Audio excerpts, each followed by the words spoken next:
الحمد لله رب العالمين والصلاة والسلام على أشرف الأنبياء والمرسلين أما بعد فأعوذ بالله من الشيطان الرجيم من همزه ونفخه ونفثه بسم الله الرحمن الرحيم رب اشرح لي صدري ويسر لي أمري واحلل عقدة من لساني يفقه قولي اللهم انفعنا بما علمتنا وعلمنا ما ينفعنا وزدنا علما فبشر عبادي الذين يستمعون القول فيتبعون أحسنه أولئك الذين هداهم الله وأولئك هم أولو الألباب نعوذ بالله من الشيطان الرجيم بسم الله الرحمن الرحيم وجاءت سيارة فأرسلوا واردهم فأدلى دلوه قال يا بشرى هذا غلام وأسروه بضاعة والله عليم بما يعملون وجاءت سیارۃ اور آئے قافلے والے فارسلوا واردہم بس انہوں نے بھیجا واردہم اپنے پانی لینے والے کو فادلا دلوا تو اس نے ڈالا اپنا ڈول قالت تو اس نے کہا یا بشرا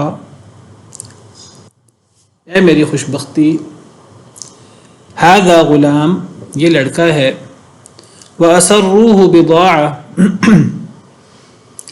انہوں نے چھپا لیا اس کو بضاعہ سامان سمجھ کر سامان تجارت سمجھ کر ایک قیمتی چیز سمجھ کر اس کو چھپا لیا واللہ علیم بما یعملون اللہ تعالیٰ بہت جاننے والا ہے بہت جاننے والا تھا اسے جو وہ کر رہے تھے جو وہ عمل کر رہے تھے اللہ اس کو بہت جاننے والے تھے بھائی حضرت یوسف کے انہوں نے اپنا پلان پورا کیا حضرت یوسف کو کنویں میں ڈالا جا کر باپ سے جھوٹ بول دیا کہ بھیڑیا کھا گیا ہے ہم دوڑیں لگا رہے تھے اور جھوٹ موٹ کی خون آلود قمیص بھی پیش کر دی باپ کو سمجھ آ گئی کہ انہوں نے کوئی پلان کیا ہے اب انہوں نے باپ کو بتایا نہیں تھا اور باپ کے بتانے پر بھی وہ نہیں بتا رہے تھے تو باپ نے ان سے کہا کہ تم نے ایک چال چلی ہے تمہارے نفسوں نے تمہارے لیے ایک چیز کو مزین کر دیا ہے تو میں صبر کرتا ہوں اور میں اللہ سے ہی مدد مانگتا ہوں تمہارے ان اعمال پر تو باپ کو کیسے پتہ لگا باپ کو پتہ لگا ایک تو حضرت یوسف کے خواب وغیرہ کی وجہ سے حضرت یوسف علیہ السلام بڑے ہوں گے ایک مقام تک پہنچیں گے پھر بھائی بھی اور ماں باپ بھی انہیں سجدہ کریں گے سجدہ تعظیمی دوسری بات یہ کہ وہ جو قمیص تھی خون آلود تو وہ خون جھوٹا تھا حضرت یوسف کا نہیں تھا تو باپ کو بہرحال اندازہ ہو گیا کہ انہوں نے چال چلی ہے باپ پہلے بھی کوئی خوشگمان نہیں تھے بیٹوں کے بارے میں اس لیے جانے نہیں دیتے تھے بیٹوں کے اصرار پر جانے دیا اور پھر بیٹوں نے جو اپنا کرنا تھا انہوں نے کیا اب حضرت یوسف کنویں میں ہیں اور قافلہ آ گیا فارسلوا یعنی کنویں کے پاس وہاں سے قافلہ گزرا فارسلوا واردہم انہوں نے بھیجا اپنے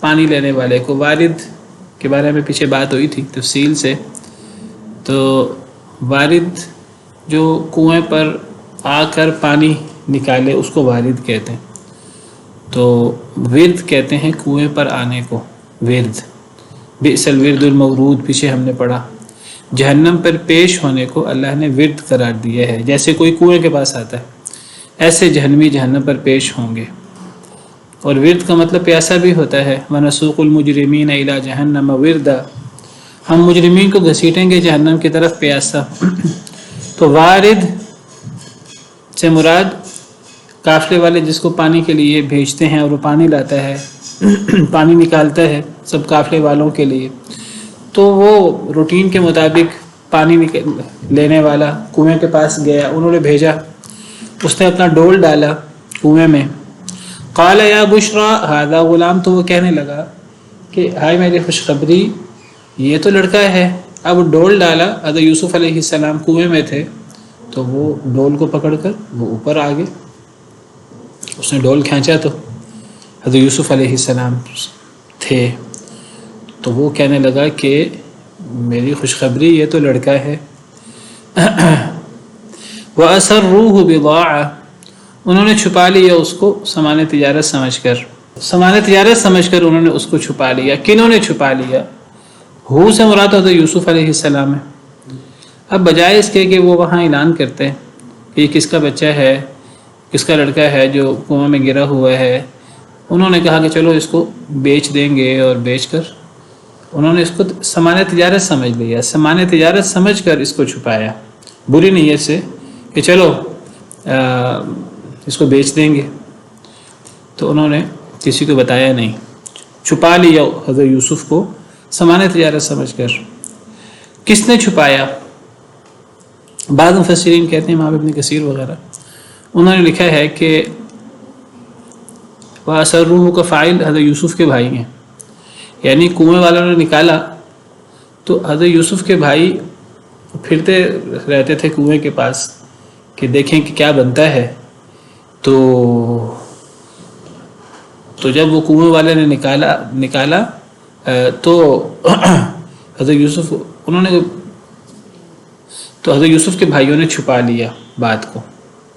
بعض مفسرین نے یہ لکھا ہے کہ وہ اسرروح کا فاعل حضرت یوسف کے بھائی ہیں، انہوں نے حضرت یوسف کا معاملہ چھپا لیا کہ اب وہ کافی والوں نے کہا کہ ٹھیک ہے ہمیں لڑکا ملا ہے، اب ہم اس کو جو ہے یہ ہمارا ہے غلام، تو ہم اس کو بیچ دیں گے آگے۔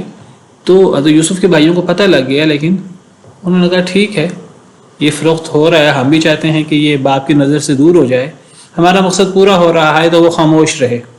بعض مفسرین کی یہ رائے ہے اسرروح کا فاعل برادران یوسف ہیں۔ بعض مفسرین کے مطابق وہ اسرروح بضاعہ، چھپانے والا کون ہے، چھپانے والے کون ہیں؟ وہ جو کنویں پر جو کنویں میں گیا تھا آگے، اس نے اس معاملے کا کنویں والوں کو نہیں بتایا، اس نے کنویں والوں کو اس نے یہ جو حضرت یوسف ملے اس کو، تو جب اپنے قافلے والوں کے پاس گیا، قافلے والوں کو اس نے یہ ظاہر کیا میں نے ایک لڑکا خریدا ہے، ایک غلام خریدا ہے، تو میں اس کو لے جا کر آگے جا رہے ہیں ہم وہاں اس کو بیچ دیں گے۔ اس نے یہ ظاہر نہیں کیا کہ یہ مجھے کنویں سے ملا ہے۔ تو وہ جو والد تھا جو کنویں پہ گیا تھا، اس نے باقی قافلے والوں سے اصل حقیقت چھپا لی، اور اس نے کہا میں اس کا فائدہ کماؤں گا۔ تو اس نے یہ ظاہر کیا اپنے ساتھیوں کے سامنے کہ میں نے غلام خریدا ہے، تو اب اس کو ہم آگے لے جا رہے ہیں۔ تو اس نے یہ واضح نہیں کیا کہ مجھے کنویں سے ملا ہے۔ ایک تیسری رائے بھی ہے، وہ کہتے ہیں کہ جی وہ جب کنویں والوں کے وہ جب پانی لینے والا قافلے والوں کے پاس واپس آیا، جب ساری صورتحال ان کے سامنے واضح ہوئی تو سب نے مل کر مشورہ کیا کہ ہم ان کو چھپا لیتے ہیں، آگے جا کر بیچ دیتے ہیں۔ بہرحال یہ تین آراء ہیں۔ تو پہلی رائے تھوڑی بعید محسوس ہوتی ہے کہ حضرت یوسف کے بھائیوں نے چھپا لیا، اصل میں بضاعہ انہوں نے چھپا لیا اس کو سامان تجارت سمجھ کر۔ اب حضرت یوسف کے بھائیوں نے چھپا لیا، اگر حضرت یوسف کے بھائی مراد ہیں تو حضرت یوسف کے بھائیوں نے تو تجارت سمجھ کے نہیں چھپایا۔ تو بہرحال تھوڑی بعید بات نظر آتی ہے۔ دوسری دو تفسیروں میں سے کوئی بھی تفسیر بہتر ہو سکتی ہے، زیادہ بہتر تفسیر ویسے دوسری محسوس ہوتی ہے۔ یہ امام شوکانی نے یہ دوسری تفسیر ہے، پہلی تفسیر امام ابن کثیر وغیرہ نے بیان کی کہ حضرت یوسف کے بھائیوں نے اس معاملے کو چھپا لیا۔ امام شوکانی وغیرہ نے کہا ہے کہ دوسری تفسیر کہ وہ جو پانی لینے گیا تھا اس نے چھپا لیا باقی قافلے والوں سے کہ کنویں سے ملا ہے، اس نے یہ باور کیا میں نے خریدا ہے، اب آگے جا کر بیچ دیں گے تاکہ وہ لے لے۔ بعض مفسرین نے یہ بھی کہا ہے کہ قافلے والوں کو ساری صورتحال پتہ لگی تو قافلے والوں نے مل کر چھپا لیا اس کو کہ چلو آگے مل کے بیچ دیتے ہیں، اکٹھے فائدہ تقسیم کر لیں گے۔ بہرحال اللہ بہتر جانتے ہیں۔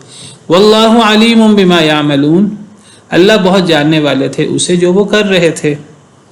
اب یہ سارا معاملہ ہو رہا ہے۔ اب حضرت یوسف کے بھائیوں نے جو کچھ کیا، حضرت یوسف کو ڈالا، باپ کے ساتھ غلط بیانی کی، یا یہ جو اب کنویں والے نے جو ایک جو ہے وہ غلط حرکت کی اور ایک حق کو چھپایا، اب کوئی چیز ملے تو اس کو اس کا اعلان کرنا چاہیے، اور اعلان کر کے اس کو اس کے گھر والوں کی طرف پہنچانا چاہیے، اس کو غلام بنا کر آگے بیچ نہیں دینا چاہیے۔ تو اس سارے معاملے کو اللہ تعالیٰ دیکھ رہے تھے، اللہ تعالیٰ جانتے ہیں، یہ سارا معاملہ اللہ کے سامنے ہو رہا تھا۔ اللہ تعالیٰ ہر چیز پر گواہ ہیں اور اللہ ہر چیز کو جاننے والے ہیں۔ اس میں مفسرین کہتے ہیں کہ بہت بڑا سبق ہے نبی کریم صلی اللہ علیہ وسلم کے لیے اور قریش مکہ کے لیے، کہ یعنی اب حضرت یوسف کتنے معزز تھے، جن کا باپ بھی نبی، دادا بھی نبی، پردادا بھی نبی۔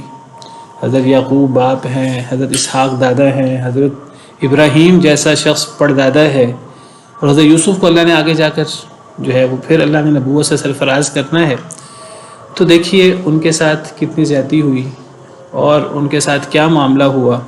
اب کیا اس سارے معاملے کا اللہ کو نہیں پتہ تھا؟ اللہ کو تو سارے معاملے کا پتہ تھا، ایک ایک بات کا اللہ کو پتہ ہے، کون کہاں گڑبڑ کر رہا ہے، کون کہاں اللہ کی نافرمانی کر رہا ہے، کون کہاں دنیاوی مفادات کے پیچھے وہ اللہ کو ناراض کر رہا ہے۔ اللہ کو ایک ایک بات کا پتہ ہے، لیکن اللہ تعالیٰ کے اپنے فیصلے ہیں، اللہ کی اپنی تقدیر ہے، تو اللہ تعالیٰ معاملات کو دیکھتے ہیں کئی مرتبہ اور اللہ مہلت دے دیتے ہیں۔ حضرت یوسف کے بھائیوں کو مہلت ملی، قافلے والوں کو مہلت ملی۔ حضرت یوسف کے مقام اور مرتبے کے باوجود حضرت یوسف کے لیے آزمائش لکھی تھی، وہ آزمائش کا ان کو سامنا کرنا پڑا۔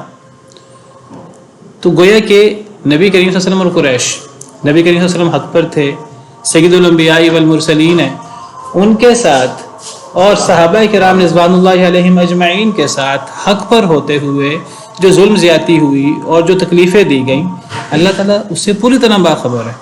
یہ نہیں کہ اللہ کو پتہ نہیں ہے، اللہ کو ایک ایک بات کا پتہ ہے، لیکن اللہ کے اپنے فیصلے ہیں، اللہ کی اپنی تقدیر ہے، اور اللہ نے آزمائش کرنی ہوتی ہے نیک لوگوں کی۔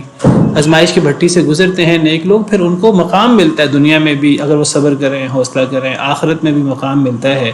حضرت یوسف کو بھی یہ مقام ملا، تو اس میں تو گویا کہ نبی کریم صلی اللہ علیہ وسلم اور صحابہ کرام کو بھی مقام ملے گا۔ اور پھر دیکھیے حضرت یوسف کے قصے میں کیا ہوا، آخر کار جنہوں نے خرابی کی ان کو شرمندہ ہونا پڑا، اعتراف کرنا پڑا اپنے گناہوں کا، توبہ کرنی پڑی، اور حضرت یوسف جن کے ساتھ زیادتی ہوئی ان کے مقام و مرتبہ کے باوجود انہوں نے صبر کیا، ان کو اللہ نے کتنا بڑا انعام دیا دنیا کے اندر۔ تو دیکھیے یہی معاملہ نبی صلی اللہ علیہ وسلم اور صحابہ کرام کے ساتھ ہوا۔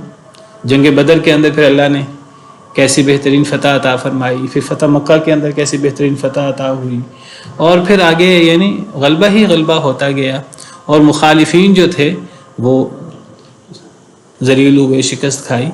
تو یعنی سبق ہے ان قصوں میں، یہ بہترین قصہ ہے۔ یہ قصہ ہو حضرت یوسف علیہ السلام کا یا دیگر انبیاء کرام علیہ السلام کے قصے ہوں، قریش کے لیے اور ہر قرآن کے پڑھنے والے کے لیے، ہر قرآن کے مخاطب کے لیے ان قصوں میں سبق ہے۔ ہم دیکھیں کہ کیسے یہ باتیں ہمارے اوپر اپلائی ہوتی ہیں، اور ان قصوں میں ہمارے لیے سوچنے سمجھنے کے اور غور کرنے کے کیا مقامات ہیں، کہاں ہم نے صبر کرنا ہے، حوصلہ کرنا ہے، اور اللہ تعالیٰ کیسے مدد کیا کرتے ہیں۔ اور اللہ کا فیصلہ ہے وَالْعَاقِبَةُ لِلْمُتَّقِينَ، انجام متقین کے لیے ہوتا ہے، دنیا میں بھی اور آخرت میں بھی، صرف آخرت میں نہیں دنیا میں بھی متقین کو پھر مقام ملتا ہے اور وہی کامیاب ٹھہرتے ہیں۔ اللہ بے خبر نہیں ہے کسی معاملے سے، اللہ کو ایک ایک بات کا خبر ہے، ایک ایک بات کی خبر ہے، لیکن اللہ تعالیٰ تحمل والے ہیں، صبر والے ہیں، اور اللہ تحمل اور صبر کے ساتھ یہ سارے معاملات حوصلے کے ساتھ یہ معاملہ چلاتے رہتے ہیں، اور پھر جب اللہ کا فیصلہ آتا ہے تو پھر اللہ پکڑ کرتے ہیں جس کی پکڑ کرنی ہے، اور پھر جس کو اللہ نے انعام دینا ہے اللہ انعام دیتے ہیں۔ واللہ علیم بما یعملون، اللہ جاننے والے تھے ساتھ اس کے جو وہ کر رہے تھے۔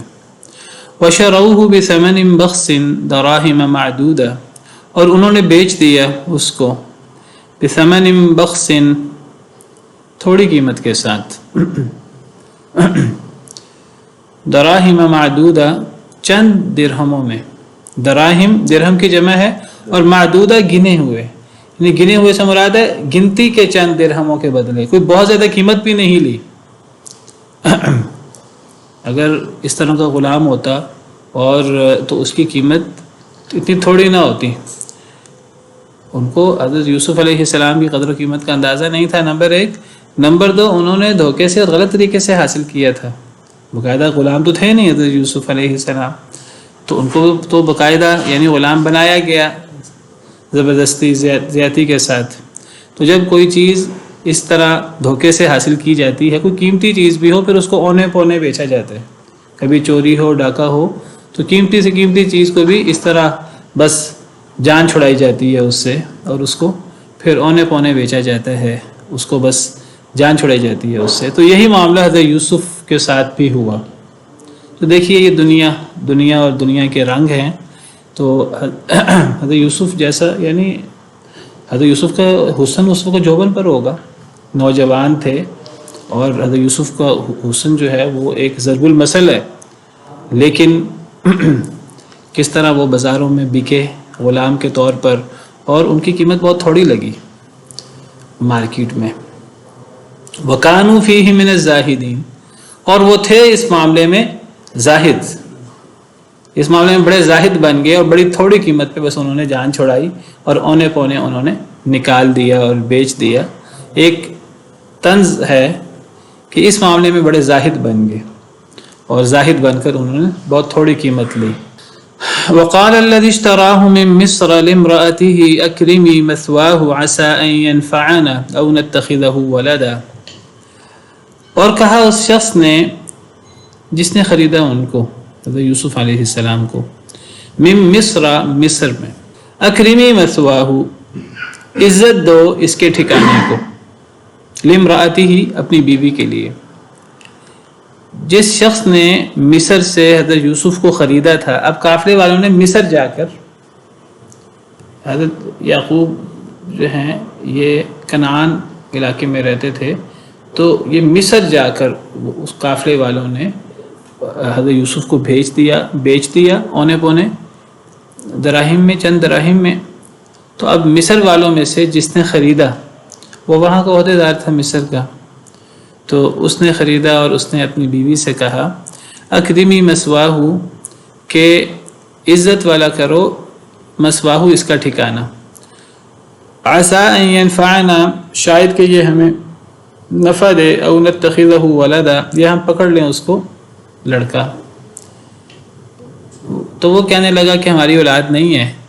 تو اپنی بیوی سے کہتا ہے کہ اس کا اچھے طریقے سے دھیان کرو، اس کو عزت دو، اس کو اچھے طریقے سے گھر میں رکھو، یہ ہمیں نفع دے گا، ہم اس کو بیٹا ہی بنا لیں گے، منہ بولا بیٹا بنا لیں گے. جی اچھا، یہ جو معاملہ ہوا سارا خرید و فروخت کا، تو یوسف علیہ السلام کے تو سامنے ہی ہوا ہوگا، تو انہوں نے اس پہ کوئی احتجاج یا کوئی اتنا وہ نہیں کیا، اظہار نہیں کیا کہ یہ غلط ہو رہا ہے؟ اب جس کے ساتھ یہ معاملات پیش آ رہے ہیں وہ کوئی احتجاج کریں بھی تو ان کا احتجاج سننے والا کوئی نہیں ہے، تو وہ انہوں نے احتجاج کیا ہوگا، کوئی بات کی ہوگی، اگلے نے سنی نہیں ہوگی.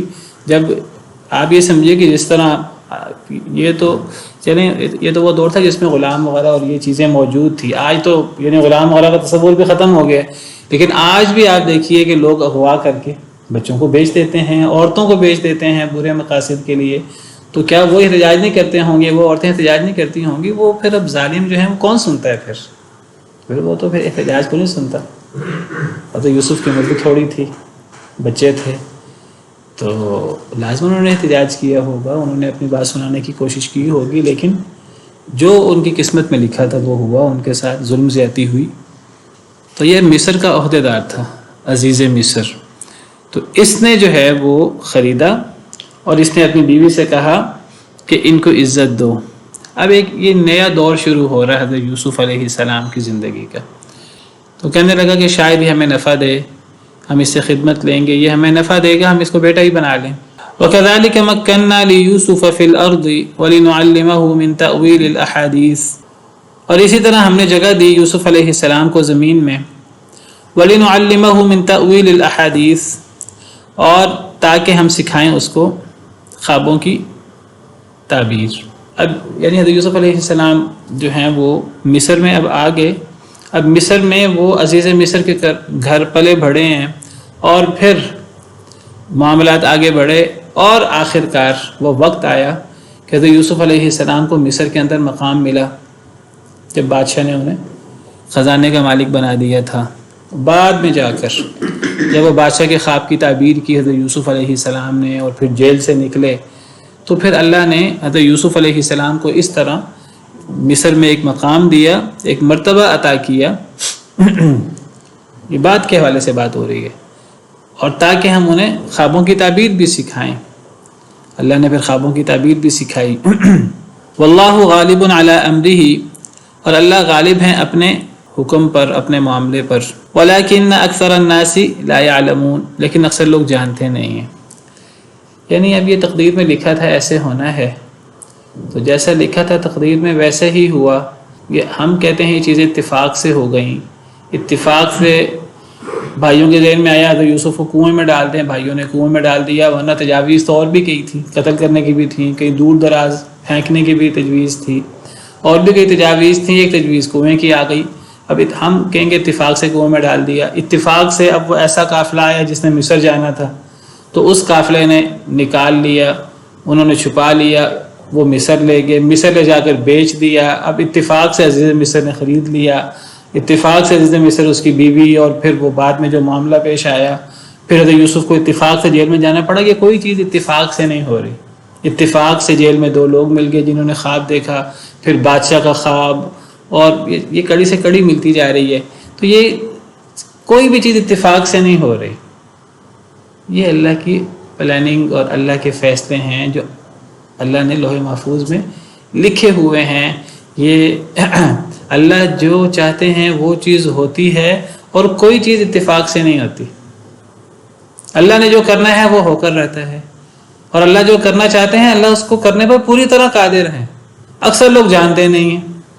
اب ایکسیڈنٹ ہو جاتا ہے، اللہ نہ کرے کہ بھی، تو جی وہ اتفاق سے میں وہاں پہنچا تو اتفاق سے اس وقت گاڑی آ گئی. یہ کوئی بھی چیز اتفاق سے نہیں ہو رہی. یہ کوئی 2 منٹ سے یا 5 منٹ سے، کوئی گھنٹے سے، یہ دنوں سے، مہینوں سے، سالوں سے، جب سے یہ لوگ پیدا ہوئے دونوں، اس سے بھی پہلے سے، زمین و آسمان کے بننے سے پہلے سے ساری پلاننگ ہوئی ہوئی ہے. ہم اگر اس میں پیچھے جائیں، یعنی ایسی چیزیں ہیں کہ ہم وہ چیزیں تصور نہیں کر سکتے کہ کوئی بھی چیز اتفاق سے نہیں ہو رہی. نبی کریم صلی اللہ علیہ وسلم کو اللہ نے آخر زمانے میں نبی بنا کر بھیجا، آپ کے صحابہ آپ پر ایمان، کوئی بھی چیز اتفاق سے نہیں ہو رہی. آپ کے دشمن، اتفاق سے نہیں ہوا کہ وہ ابو جہل دشمن ہو گیا، ابو لہب دشمن ہو گیا، فلاں دشمن ہو گئے، فلاں ساتھی بن گئے. یہ ہر چیز پلاننگ کے ساتھ ہو رہی ہے.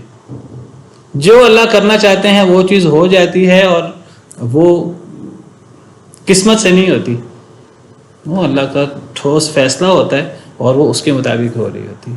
اکثر لوگوں کو پتہ نہیں ہوتا. اللہ کسی کو ذلیل کرتے ہیں، کسی کو نقصان دیتے ہیں، کسی کو سزا ملتی ہے. اللہ کے فیصلے ہوتے ہیں، اللہ کی حکمت بالغہ ہوتی ہے. کسی کو انعام ملتا ہے، کسی کو مقام ملتا ہے. کوئی معاملہ ہوتا ہے جی میں نے کیا، میری صلاحیت، میرا یہ، میرا وہ. تمہارا کیا؟ تمہارا کچھ بھی نہیں. تم تو چھوڑو، تم سے پہلے یہ جس آسمان کو تم نے چھت بنایا وہ آسمان اللہ کی مخلوق، جس زمین کو تم نے فرش بنایا وہ زمین اللہ کی مخلوق، تمہیں جس نے اللہ نے اس دنیا میں پیدا کیا تم اللہ کی مخلوق، تمہیں جو اللہ نے صلاحیتیں دی ہیں وہ صلاحیتیں اللہ کی مخلوق. تمہارے ہاتھ میں جو مال ہے، جو تم سمجھتے ہو میں نے اپنی صلاحیتوں سے، اپنے علم سے کمایا ہے، اپنے زور بازو سے کمایا ہے، یہ سب چیزیں اللہ کی مخلوق. اور تم آگے سے کہہ دیتے ہو کہ یہ میں نے کیا، یہ ہوا، وہ کوئی بھی چیز یہ آپ کے کرنے سے نہیں ہو رہی. یہ اللہ کے فیصلے ہیں، اور اللہ اپنے فیصلوں پر غالب ہے. ولیکن اکثر الناس لا یعلمون، اکثر لوگ جانتے نہیں ہیں. جو اللہ چاہتے ہیں وہ ہوتا ہے. باقی جہاں جہاں اللہ نے انسان کو اختیار دیا ہے، جہاں جہاں انسان کی وہ انوالومنٹ ہوتی جاتی ہے، اچھی یا بری، وہاں وہاں انسان کو اس کے مطابق جزا اور سزا وہ انسان کے ساتھ لگتی جاتی ہے. تو اللہ نے ایسے ہی طے کیا ہوا تھا، اور ایسے ہی ہوا، اور اسی کے مطابق معاملے آگے بڑھتے گئے. یہ اللہ کے ارادہ کونیہ ہیں. یہ ضروری نہیں ہے کہ یہ اللہ کی مرضی اور خوشی بھی ایسی ہی ہو. اللہ چاہتے تھے، اللہ کی خوشی تھی تو یوسف غلام بنے. اس پر تفصیل سے بات کریں گے. اللہ کی خوشی، اللہ کی مرضی ایک الگ چیز ہے، اور اللہ کا فیصلہ، اللہ کا حکم، جس کو اللہ کا ارادہ کونیہ کہتے ہیں، وہ ایک الگ چیز ہے. یہ ارادہ کونیہ ہے سارا، اللہ کی قضا اور قدر. بھائیوں نے بیچا، بھائیوں نے اگر کنویں میں ڈالا، اللہ کے حکم سے، اللہ کے ارادے سے. اگر کنویں والوں نے حضرت یوسف کو نکال کر چھپا لیا، دھوکہ دہی کرتے ہوئے، زیادتی کرتے ہوئے، اللہ کے قضاء و قدر سے. اللہ کا ارادہ کونیہ ہے، وہ آگے وہ اللہ کی شریعت اور اللہ کی مرضی تھی کہ نہیں تھی. وہ اللہ کی مرضی تو نہیں تھی، لیکن ایسا ہی ہوا. انسان اکثر بے اختیار معلوم ہوتا ہے. تقدیر پر اگر سب ڈال دیا جائے کہ قسمت میں ہی یہی تھا، تو انسان ایک لحاظ سے دیکھیں تو انسان بے اختیار ہے، بالکل بے اختیار ہے انسان. ہمیں اللہ نے انسان بنایا ہے، ہم سے پوچھ کے نہیں بنایا. ہمیں اللہ نے ہمارے ماں باپ کے گھر میں پیدا کیا ہے، ہم سے پوچھ کے نہیں پیدا کیا. ہمیں اللہ نے کیا صلاحیتیں دی ہیں، ہم سے پوچھ کر ہمیں صلاحیتیں نہیں دی. کس کو اللہ نے بڑے قد کا بنا دیا، کس کو چھوٹے قد کا بنا دیا، کس کو گورا بنا دیا، کس کو کالا بنا دیا، کس کو سرخ بنا دیا، کس کو گندمی بنا دیا، کس کو مالدار ماں باپ کے گھر پیدا کر دیا، کس کو عالم گھر میں پیدا کر دیا، کس کو کہاں پیدا کیا، ایشیا میں پیدا کر دیا، کس کو امریکہ میں پیدا کر دیا. پھر جو حالات پیش آتے رہتے ہیں، حادثے آ جاتے ہیں، بیماریاں آ جاتی ہیں، زندگی کی طرح موت، تو اللہ کے فیصلے ہیں اور اللہ کے ارادے ہیں. ہم اللہ کے ارادے کے مطابق چل رہے ہیں. درمیان میں کچھ چیزیں آتی ہیں جہاں انسان کی ایک حد تک انوالومنٹ ہوتی ہے، جہاں انسان کو فیصلہ کرنا ہوتا ہے میں نے یہ کرنا ہے کہ یہ نہیں کرنا، اسلام قبول کرنا ہے کہ نہیں کرنا، میں نے کیا کرنا ہے کیا نہیں کرنا. تو وہاں انسان کی انوالومنٹ ہوتی ہے. جو شرعی معاملات ہیں، جو شریعت سے متعلق ہوتے ہیں، وہاں انسان اگر اللہ کے حکم کے مطابق عمل کرتا ہے، وہاں بھی اللہ کی طرف سے اگر انسان نیکی کرتا ہے مدد ملتی ہے. اگر ایک انسان گناہ کرتا ہے، غلط رستہ اختیار کرتا ہے، تو اللہ کی طرف سے پھر گناہ کے راستے مزید آسان کر دیے جاتے ہیں. اس کی نسبت بھی اللہ کی طرف ہو سکتی ہے. انسان جو انسان کو اختیار ملتا ہے، اس اختیار کے اندر انسان جو چیز اختیار کرے، مثلا نماز، اذان ہوئی تو اب انسان نماز کے لیے جاتا کہ نہیں جاتا. اگر نماز کے لیے جاتا ہے تو انسان کو اس میں اجر ہے، کیونکہ انسان اپنی مرضی سے گیا، کسی نے انسان کو مجبور نہیں کیا. آج ہماری کلاس میں ایک صاحب نئے آئے ہیں یا آج کلاس میں آئے ہیں، ان کو کسی نے مجبور نہیں کیا کلاس میں آئیں. اگر یہ قرآن پڑھنے کے لیے اور یہ قرآن کی کلاس سننے کے لیے آئے ہیں، اپنی مرضی سے آئے ہیں، اس میں ان کو اجر ہے انشاءاللہ. تو جو نہیں آتا نیکی کرنے پر، تو وہ اس پر کوئی وبال ہے اللہ کی طرف سے، تو وہ اس میں اس لیے ہے کہ اس میں انسان کا ایک حد تک اختیار شامل ہے. لیکن یہ جو انسان اچھائی کرتا ہے، برائی کرتا ہے، اس کی نسبت بھی دونوں کی نسبت اللہ کی طرف ہو جاتی ہے. کیوں ہو جاتی ہے؟ کیونکہ اللہ کے دیے ہوئے اختیار سے، اللہ نے جو ہمیں اختیار دیا. اور پھر اللہ انسان نیکی کو اختیار کرے، اللہ کی طرف سے مدد بھی ہوتی رہتی ہے. انسان برائی کو اختیار کرے تو اللہ تعالیٰ اس کو مزید برائی کی طرف دھکیل دیتے ہیں. تو انسان کے لیے جزا اور سزا انسان کے اختیار کے مطابق، باقی جو ہیں وہ اللہ کا ہی حکم ہے اور اللہ کی زمین ہے، اور اللہ کی زمین میں اللہ کا ہی نظام چلنا ہے. انسان کہے کہ میں آزاد ہوں، میرا جسم ہے، میری مرضی چلے گی، میں جو چاہوں کروں، تو وہ انسان اگر اتنا ہی آزاد ہے تو انسان ایک ٹانگ اٹھانے کے بعد ذرا دوسری ٹانگ اٹھا کے دکھائے. اگر اتنا ہی آزاد ہے تو انسان تو ایک ٹانگ اٹھانے کے بعد دوسری ٹانگ نہیں اٹھا سکتا. تو دیکھیے اللہ کی دنیا میں، اللہ کی بنائی ہوئی کائنات میں ہم اللہ کی مخلوق ہیں. اللہ نے ہمیں ایک محدود اختیار دیا ہے کہ اللہ کی طرف سے ہمیں ہدایت آتی ہے قرآن کی صورت میں، نبی کے فرمان کی صورت میں. اگر ہم مان لیں گے تو ہماری دنیا آخرت بہتر ہو جائے گی، نہیں مانیں گے تو دنیا آخرت تباہ ہو جائے گی. اللہ تعالیٰ کہتے ہیں کہ انسان کو مجبور نہیں کیا جا سکتا کہ انسان جو ہے وہ کون سا دین اختیار کرے. اسلام قبول کرنے پر اسے جبر نہیں کیا جا سکتا. کوئی بندہ یہ نہ سمجھے کہ میں جو چاہوں اختیار کروں، میں چاہوں تو اسلام لے آؤں، چاہوں تو اسلام نہ لاؤں، تو دونوں صورتوں میں میرے ساتھ ایک جیسا معاملہ کیا جائے گا. ایسا نہیں ہے. یہ صرف قبول کرنے کی حد تک آپ کو اختیار ہے، بڑا محدود سا. اگر آپ اللہ کے حکم کے مطابق قبول کر لیتے ہیں تو آپ کے لیے جنت ہے. اگر اللہ کے حکم کے خلاف کرتے ہیں تو پھر دنیا آخرت میں سزا ہے. فذکر انما انت مذکر، آپ نصیحت کیجئے، آپ کا کام تو نصیحت کرنا ہے. لست علیہم بمسیطر، آپ جبر کرنے والے نہیں ہیں. الا من تولی وکفر، ہاں جو منہ موڑے گا، کفر کرے گا، فیعذبہ اللہ العذاب الاکبر، اللہ اسے چھوڑیں گے نہیں، اللہ پھر اسے بہت بڑا عذاب دیں گے. ہاں تھوڑی سی مہلت مل جائے گی، وہ بھی اگر اللہ نے لکھی ہے تو. اگر اللہ نے عمر لمبی رکھی ہے تو. اگر اللہ نے نہیں عمر لمبی رکھی، 20 سال کی عمر میں ہی موت آ جانی ہے، 15 سال کی عمر میں موت آ جانی ہے، تو وہ مہلت بھی نہیں ہے.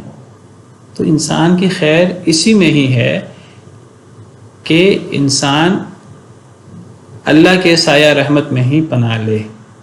ہر انسان خسارے میں ہے، ہر انسان، سوائے اس کے جو ایمان لائے اور جو نیک عمل کرے. حق بات کی تلقین کرے ایک دوسرے کو صبر کی تلقین کرے، تو انسان اتنا ہی بے اختیار ہے اس دنیا کے اندر۔ اب یہ نہیں ہے کہ انسان جو حق کو قبول کرتا ہے یا جو انسان حق کو قبول نہیں کرتا وہاں بھی انسان بے اختیار ہے، وہاں بھی جبراً، یہ جبریوں کا موقف ہے۔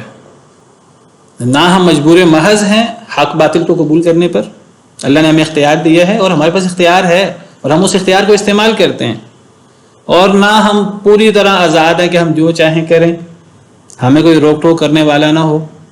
تقدیر کے معاملے میں دو گروہ گمراہ ہوئے ہیں۔ ایک گروہ وہ ہے جو کہتے ہیں کہ انسان مجبور محض ہے، انسان کی مثال تو یہ ہے، وہ مثال کیا پیش کرتے ہیں؟ وہ کہتے ہیں انسان کی مثال یہ ہے کہ ایک انسان کو ہاتھ پاؤں باندھ کر سمندر میں ڈال دیا جائے اور انسان سے کہا جائے کہ تم نے ہاتھ پاؤں بھی نہیں مارنے اور تم نے ڈوبنا بھی نہیں ہے۔ وہ کہتے ہیں انسان کی مثال تو یہ ہے۔ وہ کہتے ہیں ہم اللہ کے قضاء و قدر میں اس طرح بندھے ہوئے ہیں، ہمارے پاس اختیار ہی نہیں ہے، اور پھر ہمیں کہا بھی گیا ہے کہ جہنم سے بھی بچو۔ حالانکہ اگر ہم ایمان لاتے ہیں ہے یہ بھی اللہ کے حکم سے، اگر ہم کفر کرتے ہیں یہ بھی اللہ کے حکم سے، ہمارے پاس تو اختیار ہے ہی نہیں، ہر چیز اللہ کے حکم سے ہی ہے، تو ہمیں تو بلا وجہ ہی کہہ دیا گیا جہنم سے بچو۔ جی، تو میں بات کر رہا تھا تقدیر کے معاملے میں دو گروہ گمراہ ہوئے ہیں، اور اس امت کا سب سے پہلا فتنہ تقدیر ہے، یہ بات بھی یاد رکھیں۔ اس امت کا سب سے پہلا فتنہ تقدیر ہے، تقدیر کا مسئلہ، تقدیر کے مسئلے میں سب سے پہلے گمراہی پیدا ہوئی ہے۔ نبی صلی اللہ علیہ وسلم کی حدیث ہے سب سے پہلے گمراہی ہوگی تو تقدیر کے مسئلے میں ہوگی۔ دو گروہ گمراہ ہوئے ہیں، ایک جو اپنے آپ کو جبری، جن کو جبری کہا جاتا ہے، جبریہ، ان کا موقف یہ انسان مجبور محض ہے، انسان تو اپنی مرضی سے حق بھی قبول نہیں کر سکتا، اپنی مرضی سے باطل بھی قبول نہیں کر سکتا، جو بھی ہوتا ہے بس وہ اللہ کی طرف سے ہی ہوتا ہے۔ اور دوسرا گروہ وہ کہتے ہیں کہ انسان آزاد ہے، اپنے اعمال، اپنے افعال کا انسان خود ہی خالق ہے، انسان جو چاہے کرے، انسان مکمل طور پہ آزاد ہے، قدریہ۔ یہ دونوں موقف صحیح نہیں ہیں۔ ہم تکوینی معاملات میں جو ہیں وہ پابند ہیں، شریعت کے معاملات میں ہمارے پاس ایک گنا اختیار ہے، ایک حد تک اختیار ہے، شرعی معاملات میں، دینی معاملات میں۔ تو جو ہمیں اختیار ہے، اس اختیار کے باوجود ایک تو اللہ کا تکوینی حکم ہے جس کو ہم اللہ کا ارادہ کونیہ کہتے ہیں، زندگی، موت، بیماری، صحت، امیری، غریبی، اور یہ جو معاملات ہمیں درپیش ہوتے رہتے ہیں یہ سارے اللہ کے حکم سے ہوتے ہیں۔ یہ جو شرعی معاملات ہیں، ان شرعی معاملات میں انسان کے پاس بنیادی اختیار موجود ہے، اس اختیار کا استعمال انسان کرتا ہے، لیکن وہ اختیار بھی اللہ کا حکم، اللہ کی طرف سے ہے۔ اس کی نسبت انسان کی طرف بھی ہو سکتی ہے اور اس کی نسبت اللہ کی طرف بھی ہو سکتی ہے۔ یعنی اگر ایک انسان ایمان لاتا ہے، سب سے بڑی چیز ایمان یا کفر، اس کے سامنے حق کی دعوت آئی وہ نہیں قبول کرتا، کفر کرتا ہے، یہ انسان کا فعل بھی ہے۔ وہ ایمان لے آئے، یہ بھی انسان کا فعل ہے، اس لیے اس کے لیے جنت ہے۔ اگر وہ کفر کرے، یہ انسان کا فعل ہے، اس لیے اس کے لیے جہنم ہے۔ اور اس کی انسان کے ایمان لانے اور کفر کرنے کی نسبت اللہ کی طرف بھی ہو سکتی ہے، اور اللہ نے کی ہے اپنی طرف۔ اللہ فرماتے ہیں یضل بہ کثیرا ویہدی بہ کثیرا، اللہ جس کو چاہے گمراہ کر دے، جس کو چاہے ہدایت دے دے۔ فمن یرید اللہ ان یہدیہ یشرح صدرہ للاسلام، اللہ جسے چاہے کہ اسے ہدایت دے، اس کے سینے کو اسلام کے لیے کھول دیتا ہے۔ ومن یرید ان یضلہ یجعل صدرہ ضیقا حرجا کانما یصعد فی السماء، جسے اللہ گمراہ کرنا چاہے اللہ اس کے سینے کو تنگ کر دیتے ہیں، گویا کہ وہ آسمان کی طرف چڑھ رہا ہے۔ تو یہاں تو اللہ فرما رہے ہیں ہدایت اور گمراہی بھی اللہ کی طرف سے ہے۔ اس بات کو سمجھنے کی ضرورت ہے کہ ٹھیک ہے ہدایت و گمراہی اللہ کی طرف سے ہے، پھر انسان کو سزا کیوں ہے؟ تکوینی معاملے پہ تو انسان مجبور ہے، شرعی معاملات میں انسان کے پاس اختیار ہے، اس لیے انسان کے لیے جنت یا جہنم ہے، جزا یا سزا ہے۔ باقی شرعی معاملات کی نسبت پہ اللہ کی طرف ہو سکتی ہے، کیونکہ وہ اختیار اللہ کا دیا ہوا ہے۔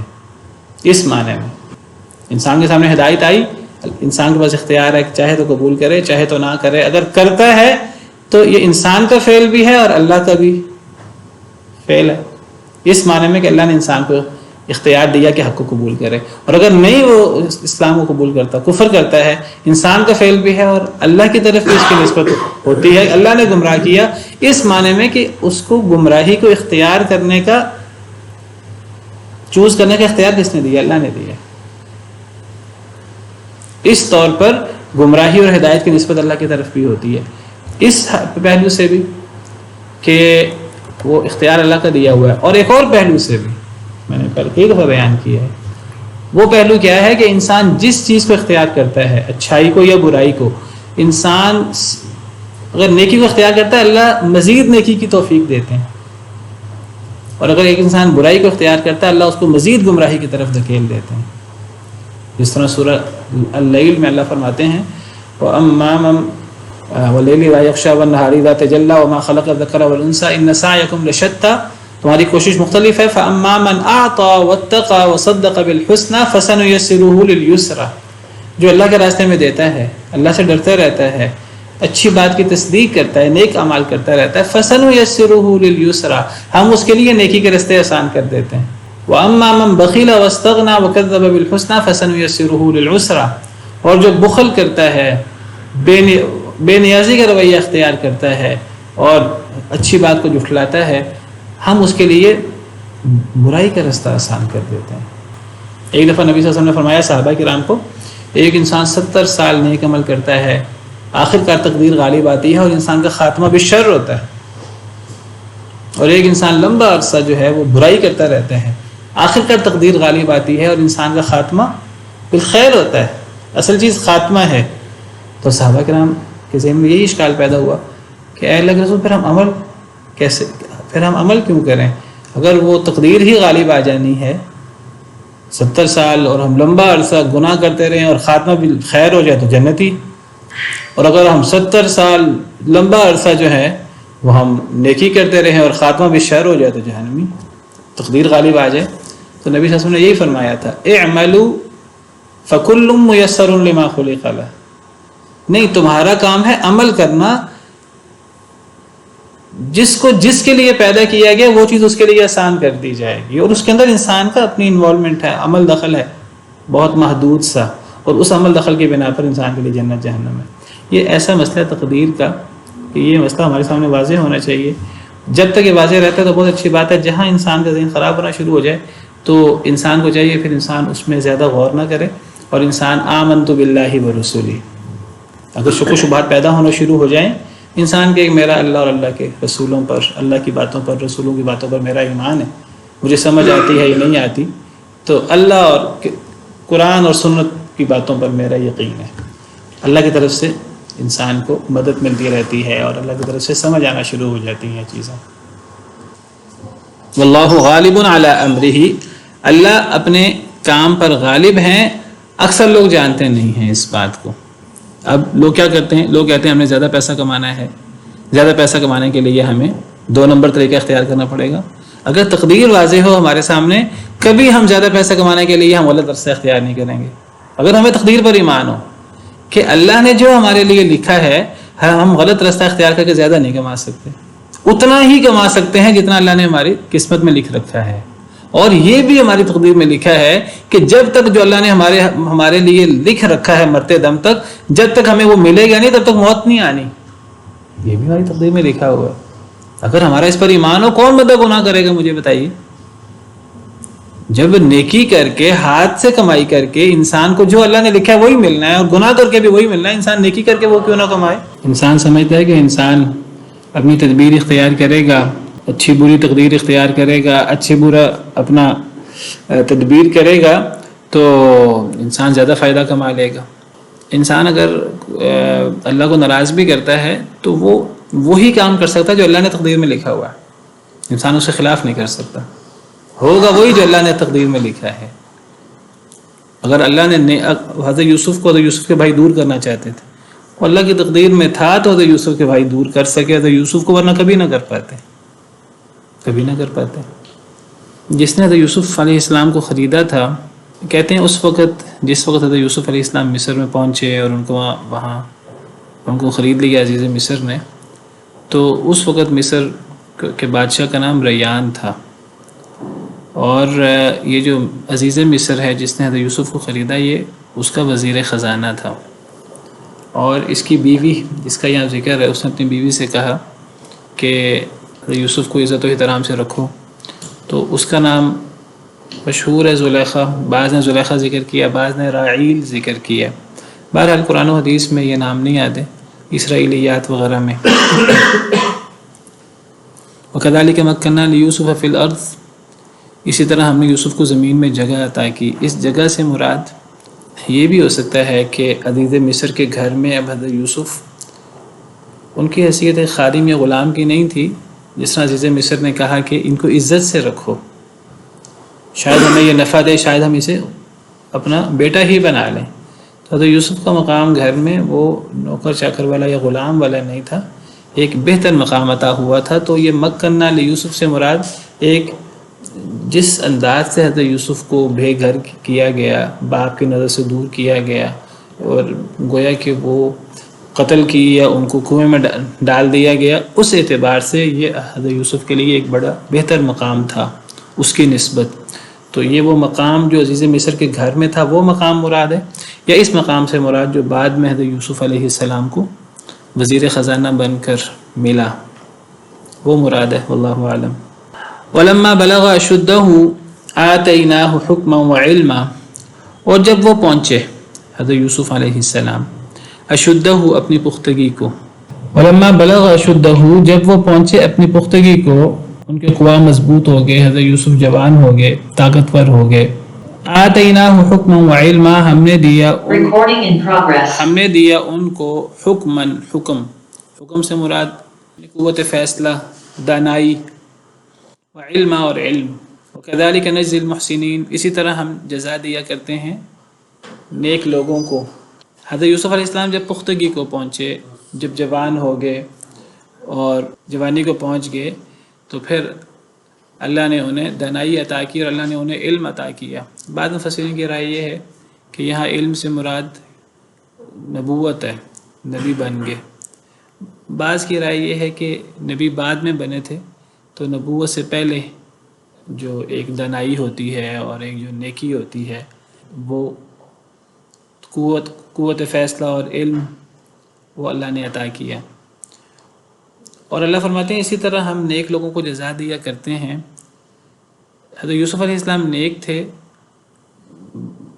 چھوٹی عمر سے ہی نیک تھے، باپ کے گھر میں بھی اور عزیز مصر کے گھر میں بھی وہ نیکی کے ساتھ، تقوی کے ساتھ زندگی گزارتے تھے.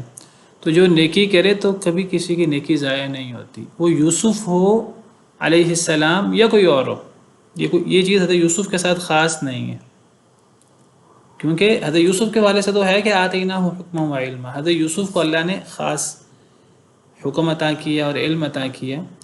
وَكَذَلِكَ نَجْزِي الْمُحْسِنِينَ، یہ عام ہے، اسی طرح ہم نیک لوگوں کو جزا دیا کرتے ہیں. ہر نیک شخص کو اس کی نیکی کا بدلہ ملے گا، دنیا میں بھی اور آخرت میں بھی. تو نیکی کبھی رائے گاہ نہیں جاتی. یہ حضرت یوسف کے قصے میں آپ یہ انداز کئی جگہ پڑھیں گے. حضرت یوسف کو جو آزمائشوں کا سامنا کرنا پڑا اور جو انہوں نے اللہ سے ڈر کر جو زندگی گزاری، پاک دامنی کی جگہ جگہ، اس کا انہیں فائدہ ہوا بہت زیادہ. دنیا کا بھی فائدہ ہوا، اور اصل فائدہ تو آخرت کا ہے، اور اصل فائدہ وہ ہے، اور وہ بہت زیادہ ہے. دنیا میں بھی اللہ نے ہر قسم کی نعمت دی، ہر قسم کا انعام دیا. اور یہ چیز یوسف کے ساتھ خاص نہیں ہے، اللہ کے انبیاء اور رسول کے ساتھ خاص نہیں ہے. جو بھی نیکی کرے گا تو اس کو یہ چیز حاصل ہوگی. کچھ آگے جا کر تو اللہ فرماتے ہیں کہ یہ جو ہم نیک لوگوں کو اس کی نیکی کی جزا دیتے ہیں، اللہ فرماتے ہیں یہ تو دنیا کی جزا ہے، اور آخرت کی جزا اس کے علاوہ ہے. اللہ اس کو باقاعدہ الگ سے بھی ذکر کرتے ہیں. اسی سورہ یوسف میں اللہ فرماتے ہیں جب حضرت یوسف علیہ السلام کو بادشاہ نے خزانہ پر مقرر کر دیا، تو پھر اللہ فرماتے ہیں وَكَذَلِكَ مَكَّنَّا لِيُوسُفَ فِي الْأَرْضِ، اسی طرح ہم نے حضرت یوسف علیہ السلام کو زمین میں مقام عطا کیا. يَتَبَوَّأُ مِنْهَا حَيْثُ يَشَاءُ، اب وہ جہاں چاہتے وہاں جا سکتے تھے. اب ہر جگہ ان کا حکم چلتا تھا. بادشاہ کا اعتماد ہی بہت زیادہ تھا. نُصِيبُ بِرَحْمَتِنَا مَن نَّشَاءُ، اللہ کہتے ہیں ہم اپنی رحمت جس کو چاہیں دیں. وَلَا نُضِيعُ أَجْرَ الْمُحْسِنِينَ، ہم کبھی بھی نیکی کرنے والے کا اجر ضائع نہیں کرتے. حضرت یوسف کو یہ مقام اللہ کی رحمت کے بعد ان کی نیکی اور ان کے تقوی کی وجہ سے ملا تھا دنیا میں. وَلَأَجْرُ الْآخِرَةِ خَيْرٌ لِلَّذِينَ آمَنُوا وَكَانُوا يَتَّقُونَ، اور جو آخرت کا اجر ہے وہ اس کے علاوہ ہوتا ہے، وہ زیادہ بہتر ہوتا ہے دنیا کے اجر سے، اور وہ ایمان والوں کے لیے ہوتا ہے اور اللہ سے ڈرنے والوں کے لیے ہوتا ہے۔ حضرت یوسف کے لیے بدرجہ اتم وہ آخرت کا اجر بھی ہے، دنیا میں بھی اللہ نے دیا، اور یہ چیز صرف حضرت یوسف کے ساتھ خاص نہیں ہے، یہ ہر ایمان والے کے لیے، ہر اللہ سے ڈرنے والے کے لیے، کہ دنیا کے اندر یہ بدلہ ہے اور آخرت میں بھی بدلہ ہے۔ چلیں آج کے لیے اتنا ہی کافی ہے، باقی انشاءاللہ کل سبحان ربک رب العزت عما یصفون وسلام علی المرسلین والحمد للہ رب العالمین۔